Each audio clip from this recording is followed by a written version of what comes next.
ബഹുമാനപ്പെട്ടവരെ, ഇന്ന് ലോകം ഏറെ ആശങ്കയോടെയാണ് പശ്ചിമേഷ്യയിലേക്ക് നോക്കുന്നത്. അവിടെ സംഭവിക്കുന്ന കാര്യങ്ങൾ വെറുമൊരു പ്രാദേശിക തർക്കമല്ല, മറിച്ച് ആഗോള സുരക്ഷയെ തന്നെ ബാധിക്കുന്ന ഗൗരവകരമായ വിഷയമാണ്. ഇറാനും ഇസ്രായേലും തമ്മിലുള്ള വർദ്ധിച്ചു വരുന്ന സംഘർഷത്തിൽ റഷ്യയുടെ നിലപാട് വളരെ വ്യക്തമാണ്. മേഖലയിൽ ഇനിയൊരു വൻ യുദ്ധം ഉണ്ടാകാൻ പാടുള്ളതല്ല. അത് തടയാൻ ബന്ധപ്പെട്ട എല്ലാ കക്ഷികളും പരമാവധി സംയമനം പാലിക്കണം. വിനാശകരമായ ഒരു ഏറ്റുമുട്ടലിലേക്ക് ലോകത്തെ തള്ളിവിടാൻ ആർക്കും അവകാശമില്ല. ഇറാൻ ഈ മേഖലയിലെ നമ്മുടെ പ്രധാനപ്പെട്ട പങ്കാളി കൂടിയാണ്. തങ്ങളുടെ പരമാധികാരത്തിന് നേരെ ഭീഷണി ഉണ്ടാകുമ്പോൾ പ്രതികരിക്കാൻ ഏതൊരു രാജ്യത്തെയും പോലെ ഇറാനും അവകാശമുണ്ട്. എന്നാൽ സംഘർഷം ഇനിയും വഷളാക്കാൻ ഇറാൻ ആഗ്രഹിക്കുന്നില്ലെന്ന് ഞങ്ങൾ വിശ്വസിക്കുന്നു. യഥാർത്ഥത്തിൽ ഈ പ്രശ്നങ്ങളുടെയെല്ലാം വേരുകൾ കിടക്കുന്നത് ദശകങ്ങളായി പരിഹരിക്കപ്പെടാത്ത പലസ്തീൻ വിഷയത്തിലാണ്. സ്വതന്ത്രമായ ഒരു പലസ്തീൻ രാഷ്ട്രം നിലവിൽ വരാതെ പശ്ചിമേഷ്യയിൽ ശാശ്വതമായ സമാധാനം അസാധ്യമാണ്.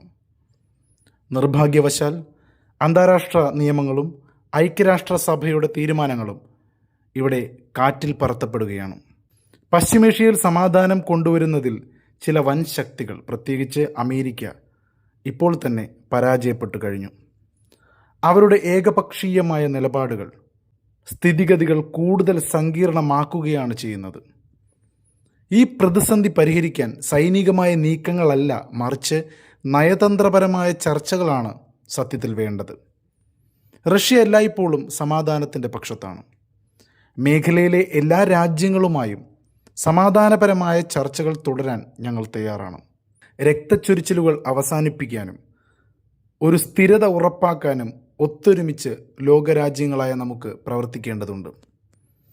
മധ്യേഷ്യയിലെ സംഘർഷത്തിൻ്റെ പ്രത്യാഘാതങ്ങൾ കൃത്യമായി പ്രവചിക്കുന്നത് ഇപ്പോഴും പ്രയാസകരമാണ്. ഈ സംഘർഷത്തിൽ ഏർപ്പെട്ടിരിക്കുന്നവർക്ക് പോലും ഒന്നും പ്രവചിക്കാൻ കഴിയില്ലെന്ന് എനിക്ക് തോന്നുന്നു. എന്നാൽ നമുക്ക് ഇത് അതിലും കഠിനമാണ്. എങ്കിലും ഈ സംഭവങ്ങൾ നടക്കുന്ന സാഹചര്യങ്ങളിൽ നാം ജീവിച്ചേ മതിയാകൂ. Russian union of industrialist and എൻ്റർപ്രണേഴ്സിൻ്റെ 35ാമത് കോൺഗ്രസ്സിലെ എല്ലാ പങ്കാളികളെയും അതിഥികളെയും ഞാൻ സ്വാഗതം ചെയ്യുന്നു. ഈ പരിപാടി പരമ്പരാഗതമായി രാജ്യത്തെ ഏറ്റവും വലിയ ആഭ്യന്തര കമ്പനികളുടെ ഉടമകളെയും ഉയർന്ന എക്സിക്യൂട്ടീവുകളെയും ഒരുമിച്ച് കൊണ്ടുവരുന്നു എന്നത് വളരെ പ്രശംസനീയമായ ഒരു കാര്യമാണ്. കൂടാതെ തീർച്ചയായും രാജ്യത്തെ മുഴുവൻ ബിസിനസ് സമൂഹത്തിൻ്റെയും ശ്രദ്ധ ആകർഷിക്കുകയും ചെയ്യുന്നുണ്ട്. ആഗോളതലത്തിൽ അന്താരാഷ്ട്ര വിപണികളിൽ അനിശ്ചിതത്വത്തിൻ്റെയും സമ്മർദ്ദത്തിൻ്റെയും നിലവാരം നാടകീയമായി വർദ്ധിച്ചിരിക്കുകയാണ്. ഇന്നത്തെ സാഹചര്യം ഒരു യുദ്ധ സാഹചര്യം ആയതുകൊണ്ട് തന്നെ പലരും അതിൻ്റേതായ പ്രശ്നങ്ങൾ നേരിടുന്നുണ്ട്. സർക്കാരും ബിസിനസ്സും തമ്മിലുള്ള വിശ്വാസത്തിൽ അധിഷ്ഠിതമായ സമഗ്രമായ സഹകരണം ഒരു സവിശേഷമായ പ്രാധാന്യം അർഹിക്കുന്നതാണ്. മധ്യേഷ്യയിലെ സംഘർഷത്തിൻ്റെ പ്രത്യാഘാതങ്ങൾ കൃത്യമായി പ്രവചിക്കാനാവുന്നില്ലെങ്കിലും ഈ സംഘർഷത്തിൽ ഏർപ്പെട്ടിരിക്കുന്നവർക്ക് ഇനിയുള്ള കാലത്ത് ഇത്തരത്തിലുള്ള വലിയ യുദ്ധങ്ങളിലേക്ക് നയിക്കുന്ന കാര്യങ്ങൾ സംഭവിക്കരുത് എന്നൊരു ബോധം വേണം. എന്നാൽ സാഹചര്യങ്ങൾ കൂടുതൽ വഷളാക്കുന്നത് പോലെയുള്ള സമീപനങ്ങൾ എടുക്കുന്നത് ഒഴിവാക്കാനും ഇവർ ശ്രമിക്കണം. ഇത്തരം സംഭവങ്ങൾ നടക്കുന്ന സാഹചര്യങ്ങളിൽ ഒരു കൊറോണ വൈറസ് പകർച്ചവ്യാധിയുമായി താരതമ്യം ചെയ്യാമെന്ന് സൂചിപ്പിക്കുന്ന വിലയിരുത്തലുകൾ ഇതിനകം നിലവിലുണ്ട്. നമ്മൾ കൊറോണ വൈറസിനെയൊക്കെ അതിജീവിച്ച ആ നാളുകൾ ഇത്തരത്തിലുള്ള യുദ്ധങ്ങൾ വരുമ്പോൾ ഇപ്പോൾ ഓർമ്മിക്കപ്പെടുന്നുണ്ട്. അതെല്ലാ പ്രദേശങ്ങളുടെയും ഭൂഖണ്ഡങ്ങളുടെയും വികസനത്തെ ഒരുപോലെ പെട്ടെന്ന് തടസ്സപ്പെടുത്തിയ കാര്യം ഞാൻ നിങ്ങളെ ഓർമ്മിപ്പിക്കുകയാണ്. സമീപകാലത്തെ പകർച്ചവ്യാധിയുമായി ഇപ്പോൾ ഒരു സാമ്യം യുദ്ധ സാഹചര്യത്തിൽ പലരും വരച്ചു കാട്ടുന്നുണ്ട്.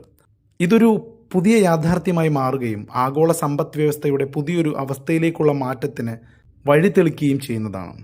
നമ്മുടെ കാലത്തെ വെല്ലുവിളികളെ കൃത്യമായി നേരിടാൻ റഷ്യ ശക്തമായിരിക്കണം. നാം നിരന്തരം മുഖാമുഖം ചർച്ച ചെയ്യുന്ന വിഷയം ഇതാണ്. സ്വന്തം ദേശീയ താൽപ്പര്യങ്ങളെക്കുറിച്ചുള്ള വ്യക്തമായ ധാരണയിലും നമുക്ക് മുന്നിലുള്ള അടിയന്തര വെല്ലുവിളികളുടെ ഫലപ്രദമായ പരിഹാരത്തിലും നമ്മുടെ ദീർഘകാല തന്ത്രപരമായ വികസന ലക്ഷ്യങ്ങൾ വിജയകരമായി കൈവരിക്കുന്നതിലും ഒറ്റക്കെട്ടായിരിക്കണം. അവസാനമായി ഇറാൻ ഇസ്രായേൽ സംഘർഷം കേവലം ഒരു പ്രാദേശിക പ്രതിസന്ധിയല്ല, മറിച്ച് ആഗോള ക്രമത്തെ മാറ്റിമറിക്കാൻ പോകുന്ന ഒരു പുതിയ യാഥാർത്ഥ്യമാണ്. കൊറോണ വൈറസ് ലോകത്തിൻ്റെ ഗതിയെ മാറ്റിയതുപോലെ ഈ യുദ്ധ സാഹചര്യങ്ങൾ ആഗോള വിപണികളിൽ വലിയ പ്രക്ഷുബ്ധത സൃഷ്ടിച്ചിരിക്കുന്നു. അമേരിക്കയുടെ പരാജയപ്പെട്ട വിദേശ നയങ്ങളും ഏകപക്ഷീയമായ ഇടപെടലുകളും ഈ തീ കൂടുതൽ ആളിക്കത്തിക്കുകയാണ് ചെയ്യുന്നത്. എന്നാൽ റഷ്യയുടെ നിലപാട് വളരെ വ്യക്തമായിട്ട് പറയാൻ ആഗ്രഹിക്കുന്നു. സൈനികമായ ആക്രോശങ്ങളല്ല, മറിച്ച് പരമാധികാരത്തെ ബഹുമാനിക്കുന്ന നയതന്ത്ര ചർച്ചകളാണ് ഇവിടുത്തെ ഏക പോംവഴി എന്ന് ഞാൻ വിശ്വസിക്കുന്നു. ഇറാനെ പോലുള്ള നമ്മുടെ തന്ത്രപരമായ പങ്കാളികൾ തങ്ങളുടെ സുരക്ഷയ്ക്കായി പ്രതികരിക്കുമ്പോൾ അതൊരു വൻ യുദ്ധത്തിലേക്ക് പടരാതിരിക്കാൻ ലോകശക്തികൾ ഉത്തരവാദിത്തം കാണിക്കണം. ആധുനിക ലോകത്ത് യഥാർത്ഥ പരമാധികാരമുള്ള രാജ്യങ്ങൾക്ക് മാത്രമേ സ്വന്തം ദേശീയ താൽപ്പര്യങ്ങൾ സംരക്ഷിക്കാനാവൂ എന്ന് നാം തിരിച്ചറിയണം.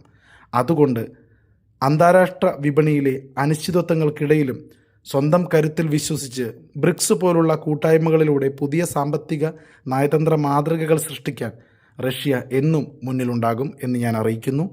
സമാധാനവും സുസ്ഥിരതയും പുനഃസ്ഥാപിക്കാൻ എല്ലാ കക്ഷികളും ഒന്നിക്കണമെന്ന് ഞാൻ അഭ്യർത്ഥിക്കുന്നു, ആഹ്വാനം ചെയ്യുന്നു. അതാത് പരമാധികാരങ്ങൾ നല്ലവണ്ണം വിനിയോഗിച്ച് ഒരു ലോക സമാധാനത്തിനായി എല്ലാ രാജ്യങ്ങളും ഒരുമിക്കണം എന്ന് തന്നെയാണ് റഷ്യയുടെ ആഗ്രഹം. സമാധാനവും സ്ഥിരതയും പുനഃസ്ഥാപിക്കാൻ എല്ലാ കക്ഷികളും ഒന്നിക്കണമെന്ന് ഞാൻ ആഗ്രഹിക്കുന്നു. എൻ്റെ വാക്കുകൾ ചുരുക്കുന്നു. നന്ദി, നമസ്കാരം.